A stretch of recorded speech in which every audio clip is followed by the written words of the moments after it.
عورت کو ناقص العقل کرنے والے عورت کی ایک ادا پر اپنی عقل کھو بیٹھتے ہیں۔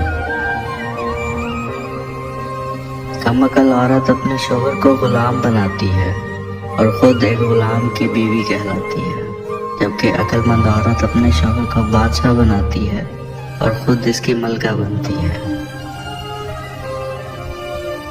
عورت کے ہمدرد صرف 4 مرد ہیں: باپ، بھائی، خاوند اور بیٹا۔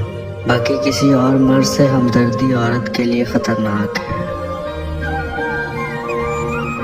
عورت امیر آدمی نہیں چاہتی، خوبصورت یا شاعر بھی نہیں، وہ ایک ایسا مرد چاہتی ہے جو اس کی آنکھوں کو پڑھ سکے، اس کا ہاتھ اپنے سینے پر رکھ کر کہہ سکے، یہاں تمہارا گھر ہے۔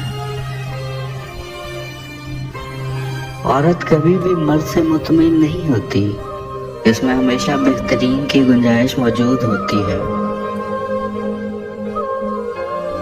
میں نے حسین عورتوں کو عام طور پر بے ضمیر اور لالچی پایا ہے۔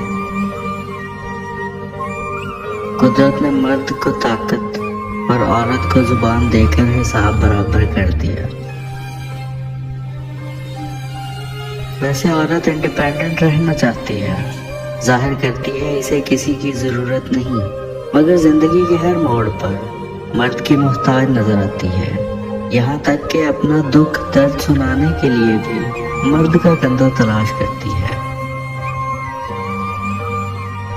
اگر عورتیں بھی غیرت کے نام پر مردوں کو قتل کرتی تو مرد صرف بایولوجی کی کتابوں میں ملتا ہے۔